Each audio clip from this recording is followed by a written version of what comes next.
নমস্কার সবাইকে। সবাই কেমন আছেন? আশা করছি সবাই খুব ভালো আছেন।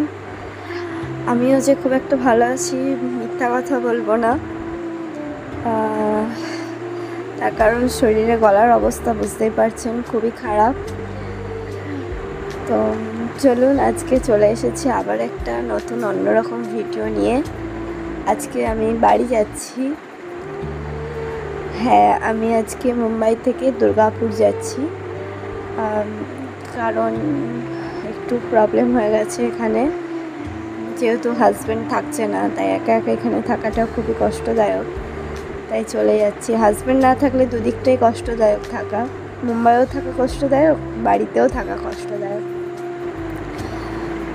তো চলুন ভিডিওটা কন্টিনিউ করুন। এখন বাড়ি থেকে বেরোচ্ছি আমরা। রুম থেকে বেরিয়ে গেছি, এটা হচ্ছে আমাদের ভিতরের রাস্তাটা। তো এখন আমরা ভিতরে বোট ধরতে যাব, বোটের দিকে, বোটগুলোর দিকে এগোচ্ছি। ধীরে ধীরে যত সময়টা এগিয়ে আসছে মনটা তত উথাল পাতাল করছে দুজনেরই। কেউ বলতে পারছি না, আমি তো বলে ফেলছি এক এক সময়, অপরপক্ষের মানুষটা বলতে পারছে না, কষ্টে তারও বুকটা ফেটে যাচ্ছে। কিছু করার নেই, এটাই আমাদের, বলতে গেলে এটাই আমাদের জীবন। তো যাই হোক, আকাশটাও কেমন থম হয়ে আছে, চারিদিকটা দেখুন, অসম্ভব সুন্দর দৃশ্যটা। আমাদের ভিতরকার দৃশ্যটা খুব সুন্দর, আর অসম্ভব সুন্দর, কি সুন্দর ফ্ল্যাগটা উঠছে, দেখুন, খুব ভালো লাগলো। ওই জন্য এইখানে ভিডিওটা একটু ক্যাপচার করে নিলাম। অসম্ভব সুন্দর ফ্ল্যাগটা উঠছে। এখনও বোট এসে পৌঁছায়নি, আমরা বোটপুল পৌঁছে গেছি। তো বেশি দূরের রাস্তা নয়, আমাদের বাড়ির থেকে বোটপুলটা বেশিক্ষণের রাস্তা নয়। তো দুজনের দিকে চেয়ে বসে আছি, আর একটু একটু করে টাইম এগোচ্ছে, আর মনের ভিতরটা কেমন যেন ফাঁকা হয়ে যাচ্ছে। ভিতরটা এক এক টাইম এত কষ্ট হচ্ছে, মানে এই কষ্টটা কাউকে বোঝানোর মতো নয়। আশা করি যারা ডিফেন্স লাইফে আছে বা ডিফেন্সের দিকে আছে তারা বুঝতে পারে কষ্টটা। ডিফেন্সের ওয়াইফরা সবাই বুঝতে পারে এই কষ্টটা।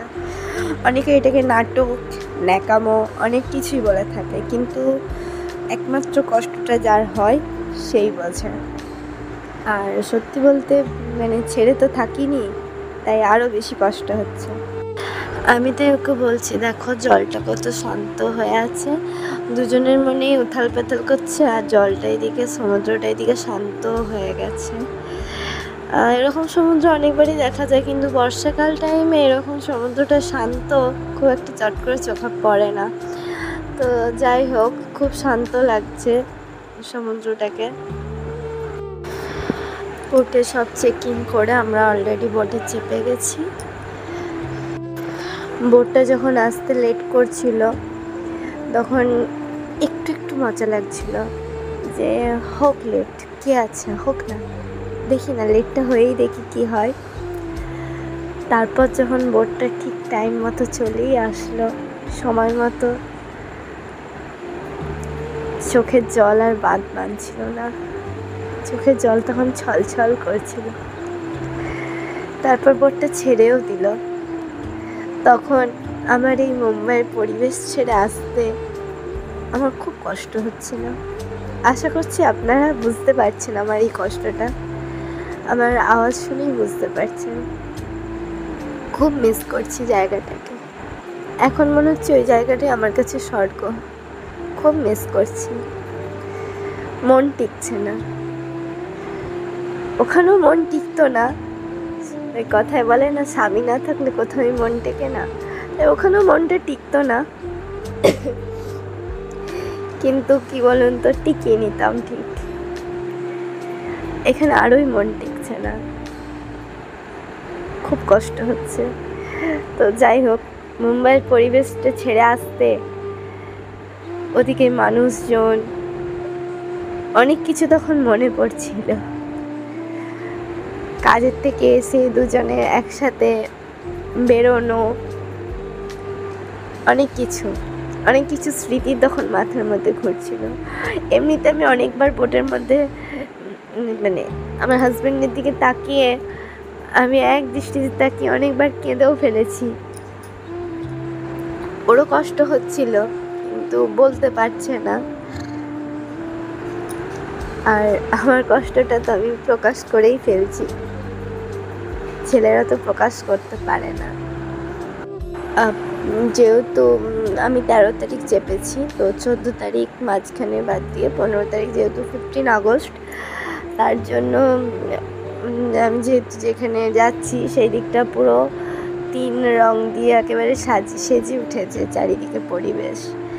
তো খুব ভালো লাগছিল, দূর থেকে সেগুলো ক্যাপচার করছিলাম, ভালো লাগছিল দেখতে।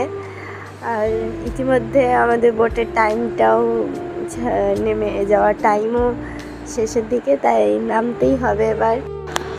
তারপর স্টেশনেও চলে এলাম, চেকিং করে আমরা স্টেশনের ভিতর ঢুকে গেলাম। ওই যে ফার্স্টেই বললাম না, এক একটা সময় যাচ্ছে, এক একটা মিনিট যাচ্ছে, প্রতিনিয়ত বুকের ভেতরটা কেমন যেন ফাঁকা হয়ে যাচ্ছিল। কিছু করার নেই, কিছু করে আর কিছু আটকানো যায় না, সময় ঠিক চলে যাবে। তো একটু খাবার খেয়ে নিলাম রাতের, ওর জন্য রান্না করে এসেছি। তো ও বলল আজকে রাতে আর আমি খেতে পারবো না, তাই তোমার সাথে খেয়ে নিই।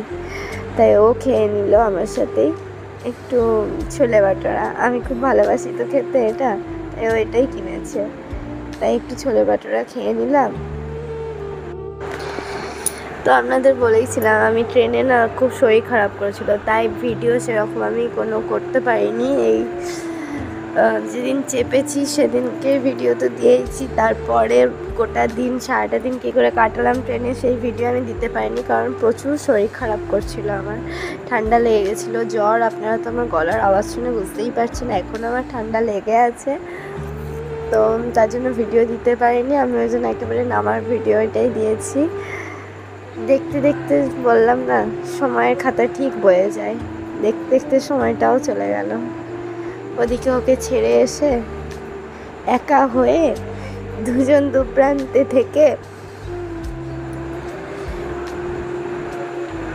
এবার আমার বাড়ি আসার টাইম। তো বাড়ি চলে আসলাম ইতিমধ্যে। বাড়ি বলতে মানে স্টেশনের দিকে এখন নামছি, তাই লাগেজগুলো একটু এগিয়ে নিয়ে যাচ্ছি। তো ট্রেনে নামবো, মা বাবি রিসিভ করতে আসছে আমাদের, সরি আমাদের বলতে আমি এইভাবে একা একা খুব একটা আসি না, তো তাই আমাদের বেরিয়ে গেল, আমি খুব একটা একা আসি না। তো ওদিকে মা তো চলে এসছে নিতে, বাবি ওদিকে লাগেজগুলো নামাচ্ছে, আমি নেমে গেছি। তো চলুন আজকের ভিডিওটা এইটুকুই, আজকের মতো দেখা হচ্ছে পরবর্তী একটা ভিডিও। সবাই ভালো থাকবেন, সুখে থাকবেন।